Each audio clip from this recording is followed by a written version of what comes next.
What's up, everybody? Welcome back to another episode of Forever Stranded Lost Souls. Oh yeah, guys, so I've been working on a little bit of our better with mod stuff off camera here, trying to get things hooked up back to kind of where we were before I had to tear everything down and we moved out of the nether. So as you can see, we do have mechanical power running over here. We got a filtered hopper that's got mechanical power.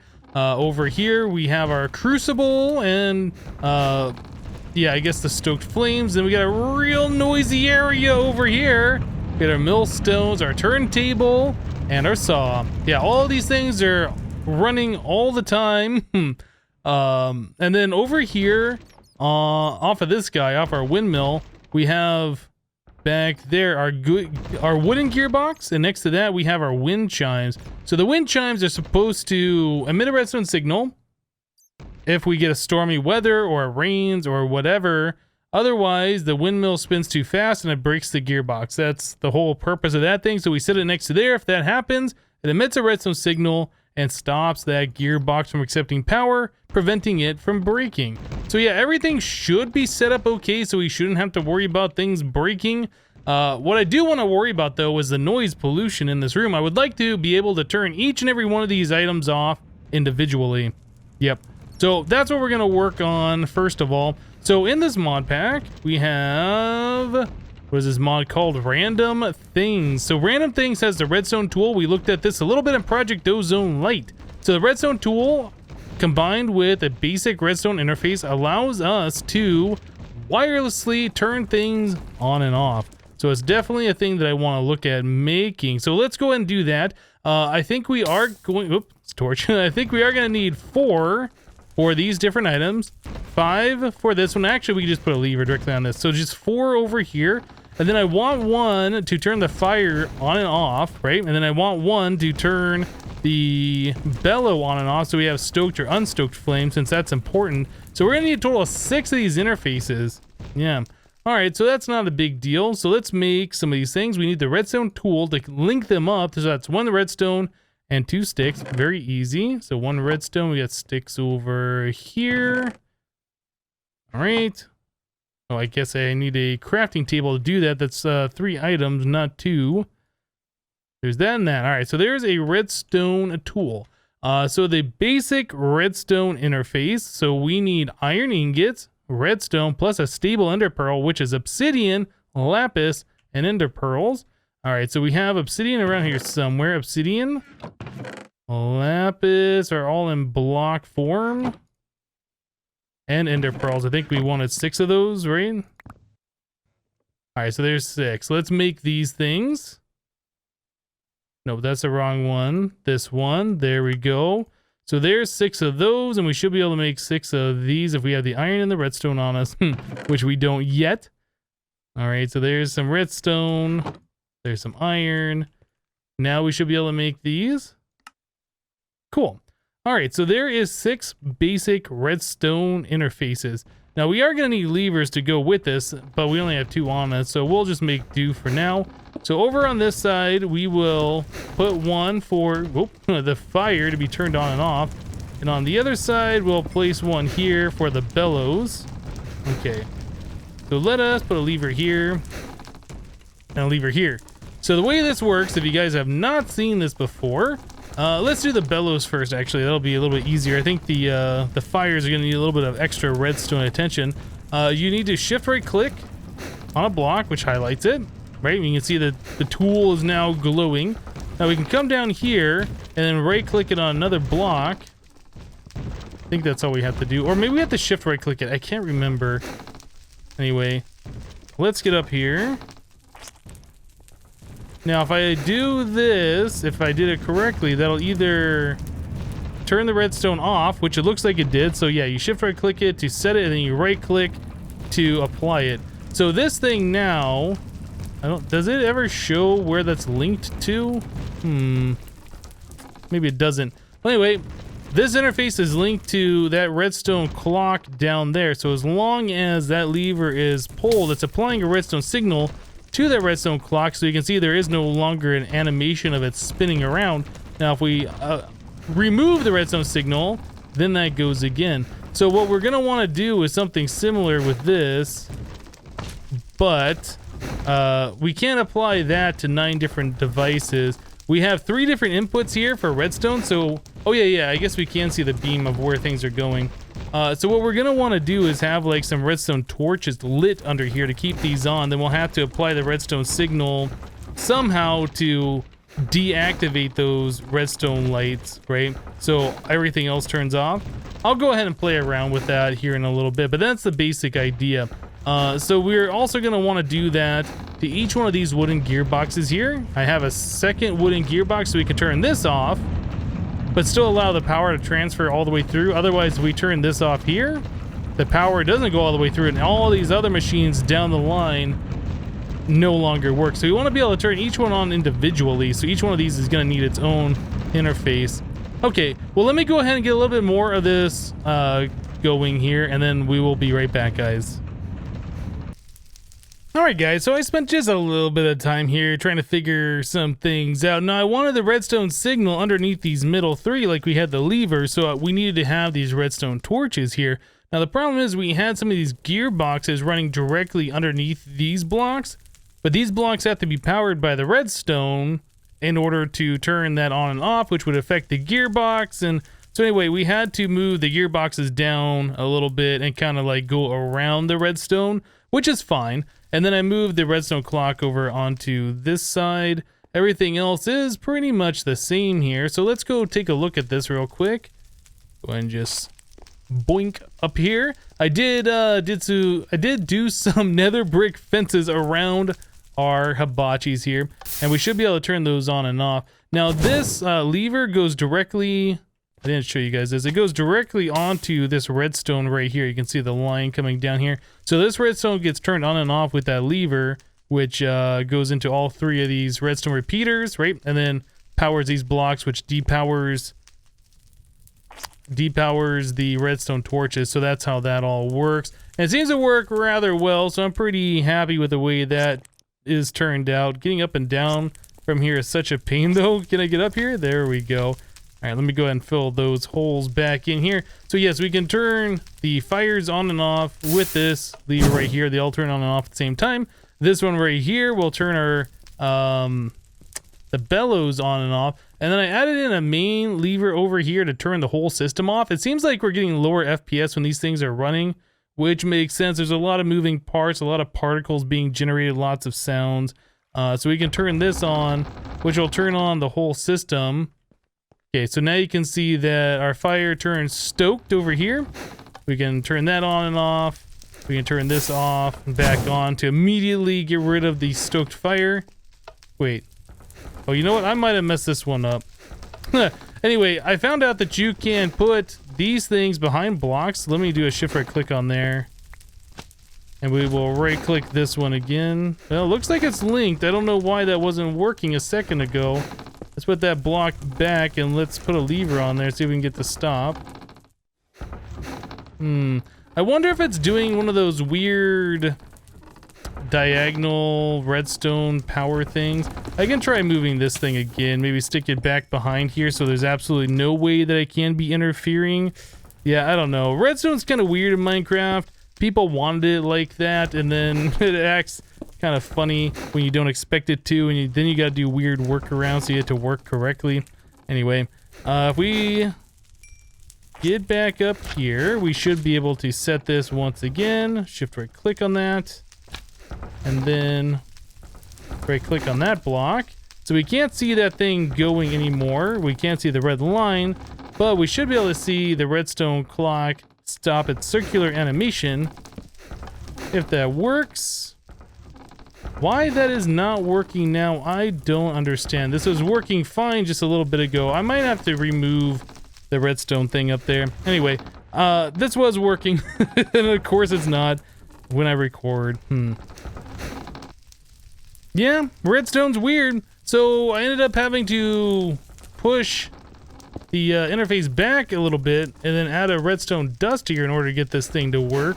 But you can hear now that once I got rid of that block and the lever, we're stoking the fire. If I put this back here, that should send the redstone signal all the way over into that basic redstone interface thing and unstoke the fire. Anyway, This one works with it directly behind the block. The other one doesn't. I don't get it. It was working and now it's not. Anyway, these are all set up the same way. The basic redstone interface is directly behind these blocks here. So I can turn on each one of these, and then we get power for each one of those. Yep. So everything should be set up quite nicely. And then again, over here, we just have this lever to turn this on and off. Although this doesn't really make much sound, but I kind of feel like we want it all able to be turned on and off. And then again, the master switch turns off everything, and then hopefully gets rid of a little bit of frame rate lag that we were getting around here. Anyway, so now that we have all of these things set up, we can move on.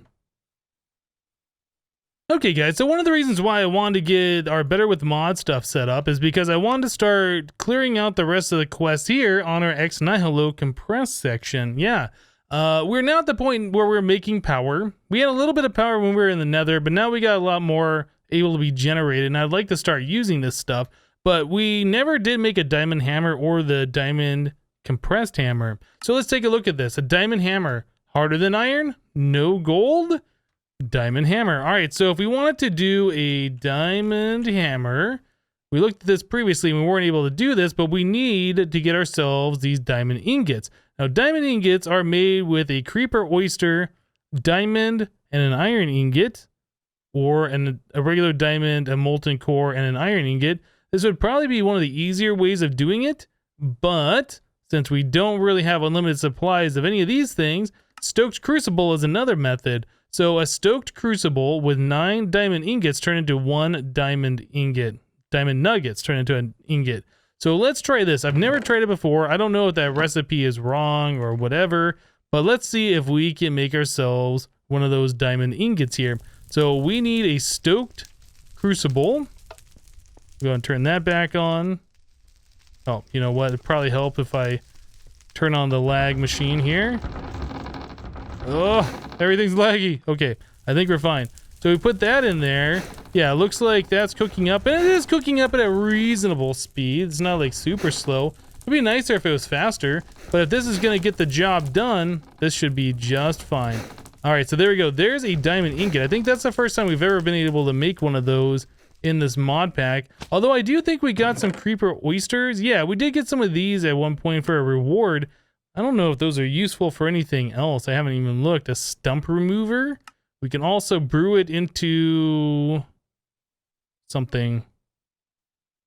Maybe, oh, it looks like it's brewable into other things. Maybe that works just the same way as gunpowder. I honestly don't know anything about this stuff. But anyway, now that we are able to do that, we should be able to make ourselves one more of these things and then make ourselves a diamond hammer. Although I almost seem to recall that we got ourselves some of the the diamond ingots at one point. I haven't really looked through our stuff yet. We're still kind of disorganized. We're gonna have to figure that out here pretty soon. No, we never did get any of the diamond ingots. Just the creeper oysters that we can turn into that. Okay, well that's fine. We'll go ahead and grab our other diamond ingot over here. There's that guy. And then I believe we need 3 sticks in order to convert that into a diamond hammer. Unfortunately, I don't think we're going to be able to do the compressed diamond hammer today. We are going to need a little bit more diamonds, which is easily farmable. We can go mine for that. Not a big deal. We just haven't. So there we go. There's a diamond hammer. Quest complete. Diamond hammer. Nice. Okay. So that's going to give us a chance icosahedron or a loot chest. Obviously, we're taking the loot chest. So what do we get today? We get ourselves an infinity catalyst and 4 neutronium ingots. Wow. Okay. This is stuff we're not going to be able to use for quite some time, but let's take a look at the uses of this infinity catalyst. So we can do a creative mill, extra utilities too. Huh. I wonder how much GP that produces. I know it's creative only. Doesn't really say anything on it though. We can make creative spikes. That's pretty cool. I wonder if that's like a 1-hit kill. That's a lot of diamond spikes, gold, and iron. Although, honestly, we might be able to make those very quickly. The thing is, though, if we make these, are we going to be able to break them without creative mode? I don't know how those work. I know at one point, like Infinity Evolved Expert Mode, long time ago, we were able to make creative items and then you couldn't really break them. It was kind of a problem. So yeah, Sword of the Cosmos. This is definitely a thing that we're gonna want to make at some point. Okay. We have the Infinity leggings, the helmet. Ooh, a jetpack. Creative jetpack. Infinite energy. That sounds pretty awesome. We need a lot of these other jetpacks before we can get to that point. But yeah, you know, it sounds pretty cool. Creative block exchanger from Draconic Evolution. So this is something I was kind of looking for, but this is a creative version. I don't think there is a regular counterpart to that. All right, we have a creative dank knoll. Wow, that recipe though, that's a little crazy. Looks crazy. It might not be that bad actually. Neutronium ingots. A lot of the we need neutronium blocks. Creative flux capacitors. Ah, I didn't see that. Okay. So, and creative vending upgrade. Yeah, that's a little bit more crazy than I thought it was at first glance. Enhanced Galgadorian blocks. All right. Creative vending upgrade. Wow. Okay, so all of this stuff, including neutronium blocks, nether star crux, packing tape. All of that goes into one of these, and then, oops, I went the wrong way. Uses. And that guy, 4 of those goes into this one. Oh man, that's a little expensive. Growth crystal tier 3. All right. That's kind of cool. I'm looking forward to doing some of these recipes. All right, and then all of that stuff goes into 1 infinity ingot. Okay. And then the neutronium ingots, let's see. Do these have any special uses that we have not seen yet? We have a planet eater, more armor, the world eater, armor sword, endist pearl. Yeah, the neutronium compressor, right. So that's a lot of iron and neutronium ingots. Okay. Hoa the Green Earth. I don't know if I've ever seen this before. I don't know what this thing does. Maybe it allows you to till a large area or place grass down. I mean, it says Green Earth, so makes me think you'll be able to place down grass. Okay, so the Infinity Catalyst. So we're going to have to make a bunch of these singularities at some point. Record fragment. I don't know. Yeah, I don't know about this. Ultimate stew. Oh boy. This is the crazy recipe for that. Cosmic meatballs. All right, so we've seen that before. No meat ingots. All right. Moving on. We've seen that guy. This is Nature's Ruin. An axe. Again, I don't think I've ever seen that before. The creative flux capacitor. This is kind of interesting. This requires a chaotic core. Just one of those. Okay. So we're going to have to fight the Chaos Guardian before we can even look at doing one of these. But once we get to that point, man, that's going to be really good. Well, that'll probably make us invincible with the Draconic armor. Okay, well, we got a chance to kind of look ahead a little bit in the mod pack and see what else it has to offer for us. Let's go ahead and put these... Well, I was going to put the ingots in there, but I guess those ingots should go here. Okay, well, we got that done. Anyway, let's go ahead and take a look back at our quest book here. Ooh, there's an ultimate compressed hammer. Man, we're going to need a lot of diamonds for that. Maybe we should start looking at doing the auto sieve and auto hammer. I think that's probably going to be our next step here. That way we can just automatically take cobblestone that we're generating, hammer that down into gravel, and then take that and sift it, right? And then we'll get ourselves diamonds and other resources that way. I think that makes a lot of sense to me. So let's take a look at that. Let's do a automatic hammer. It's just called an auto hammer. Yeah, it was right there.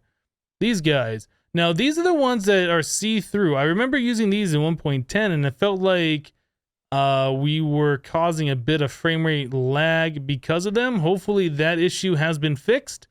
Anyway, let's go ahead and do this. It does require the diamond hammer that we already made, some iron and weighted pressure plates. So that seems like an easy thing for us to do. Let's make 2 weighted pressure plates, and we should have everything else ready to go. All right, so there is 1 auto hammer. Quest complete. That's going to give us a loot chest is what we're going to take from that, actually. Why is the... Oh, I'm on the wrong one.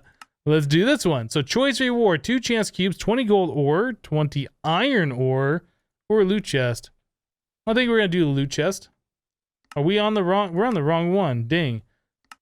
Okay, so we're actually going to get a loot chest in 8 levels. Let's claim that one. So the auto sieve, this is the thing that can give us all of these things. We'll look at that here in a moment. Melons. All right. I don't know if we've gotten melons yet. What do we get rid of? Let's get rid of these. Solidified experience. We'll go and nom on those. And I have been putting more points into our different categories here. So we are up to... I guess we should be starting to put some more points into defense. This one's starting to lag behind a little bit. But yeah, we're starting to get all of our skills quite upgraded, which is nice. All right, auto sieve. Let's take a look at this. The auto sieve does require 2 blocks of iron, some glass, iron, and then a sieve. We should have an extra sieve. We should have some blocks of iron. I already forgot the rest of that. 2 iron and then 4... do we have any regular? We have regular ions, and then we need 4 glass panes. Okay, so we should be able to make this guy. There it is. Nice. Okay, so auto sieve quest complete. And again, we'll take the loot chest. Pop it. Modular cart, wooden hole seat, and then a wooden rail. To me, that sounds like something that's going to go and we'll store over here. Yeah, we'll just store that right there. We should make ourselves a trash can in this mod pack. That's one thing I'm kind of missing from our inventory screen here is a little trash can thing that I can click on and start putting things I don't want into it. Yeah, it's definitely a thing that I'd like to have, but we just don't have in this mod pack. Okay, so we got a few quests knocked out here. Now, one of the things we mentioned last episode was what happens if we make another portal here in the overworld and then we try and use it to go to the nether?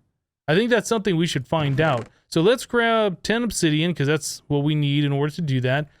We need to make a fire charge, which is blaze powder, gunpowder. I don't even remember. Let's look. Fire charge. It is blaze powder, gunpowder, and coal. Do we have gunpowder? I think we can get gunpowder from something, but I don't remember what that is. How did we do it before last time? Let's take a look. Ah, sulfur. Easy. We have plenty of sulfur, so whoop, 4 of those. Right, 4 of those, and then we need to get ourselves 1 piece of coal, which I think we have in this thing. Okay, so very good. So there's coal, gunpowder, blaze powder, fire charge. All right, so let's find a spot for this guy, and let's see if we can hook it up and see what it does. By the way, I did dig out a new room over here. Actually, I dug out 2 new rooms. So we have these available for a little bit of expansion. Yeah, and this one right here with our windmills is kind of our center room, right? Center room, and then this one over here is what leads to our staircase. Okay, so we'll set this up over here in a room that we are currently not using. So we will, let's see. I think we'll do 3 up, 2 over. And then these 3 down here, including these 2 right there. All right, just gotta remove these center blocks, and then we should be able to hook up our nether portal and give this a go. I really wanted to check this out last time. I completely forgot about it. Dang. All right, so there is a nether portal. Now, I wonder if this unlocks or if this is just gonna say we can't use this still, because I kind of want to know how this is gonna work. So when we go back here, what happens?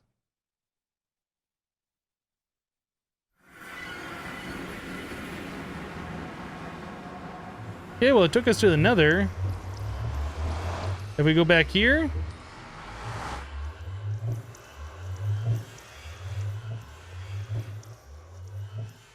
And we're in a part of the nether that I don't know where we are. If we go back here. Okay, well, it's a one-way travel. We are not allowed to leave the nether. And it looks like our regular nether area is over here. I don't know. Oh, there's a ship right there. Okay. So probably what I'm going to want to do is dig up into the ceiling and try and find this thing, connect to it, and then get back to the overworld through that portal. All right. So we figured that out. Let's go do that. All right. Well, we were able to make it back, and I took a look. Man, I couldn't speak. I took a look at how much fuel we have left in the nether portal, and it still looks like we have over 3 buckets of the stuff, so that's not bad. All right, so let that be a lesson that if we're gonna go back and forth, we want to use that other portal. We do not want to use this portal here. So I'm going to go ahead and take this down. Yeah, we definitely don't want to go back to some random spot in the nether. We want to make sure that we are going to where we want to go. I did find some nether diamonds while I was there, so that's kind of a nice little bonus, I suppose. Let's go ahead and just fill this all back in like so, like it never happened. Okay, well, we checked it out. Going to the nether through a regular nether portal does work one way, and then we don't end up going to where we want to be. I did not run into any crazy monsters while we were there. No blazing juggernauts. The only thing that I saw was a blaze that had a bunch of sparkly things on it. Yeah, we were able to kill like 2 blaze. I guess it got some gold nuggets somewhere. I'm not sure. And yeah, we got some blaze rods for that too, apparently. Cool. All right, well, I'm going to clean up my inventory and then we'll be back, guys.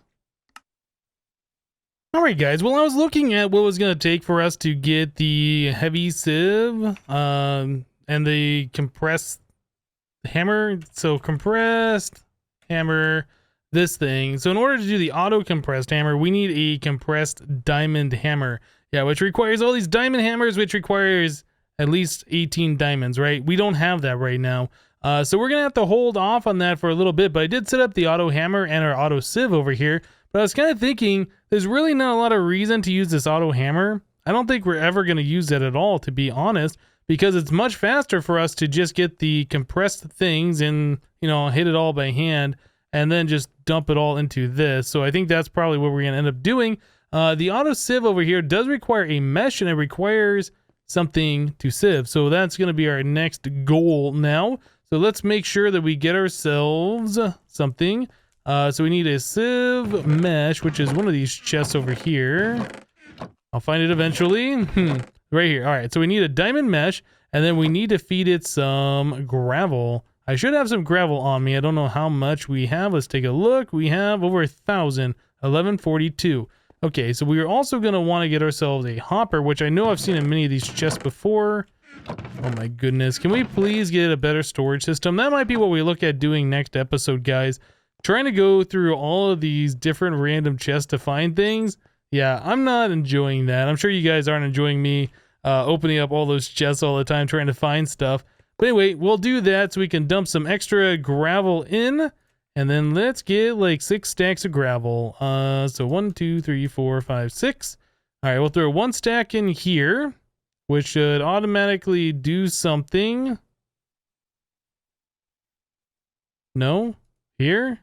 Oh, it needs a mesh before it'll do it, right? Okay, so there we go. Now it's automatically doing something.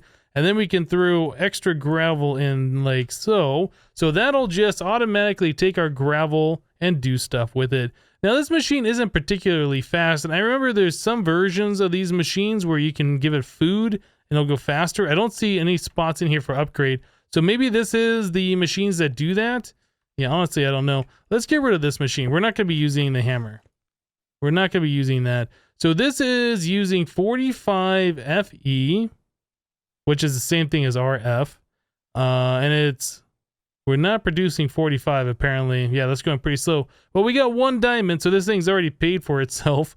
We'll let this thing go in the background. We do need to set up our sieves, and it'll probably be much faster for me just to set up a manual sieving thing. So we might end up using this room to put in, you know, like all 4 different sieves. Maybe. I don't know. Or we might do it like back here in one of these rooms that isn't connected directly to power, since, you know, sifting manually doesn't require power. But we do need string sieves and we do need diamond sieves. I think there was specific things for flint ones. So we might end up just setting up like 4 different sieves with all the different meshes in it. That's definitely a possibility. But anyway, this will just sift things in the background while we're doing other stuff, which is going to be great. I like getting items without having to work for it. We just go over there and collect our rewards, and that's all there is to it. Guys, we're going to wrap the episode up here for today. Yeah, we got some good stuff going on here. We finally got our Better with Mods machines all hooked up. We had them set up in such a way where we can turn them each on and off individually. We have an automatic sieve going over here, which is great. We got a little bit of power hooked up. We really need to get these things hooked up in a better way. I should run the power wires like underneath and through the wall and connect them together so we have double the power from both of these things. Yeah, that's definitely something we're going to have to do. But But anyway, that's going to do it for today. Thank you guys for watching. Remember to leave a like on the episode if you liked it, and we'll see you next time. Thanks for watching, guys. Bye-bye.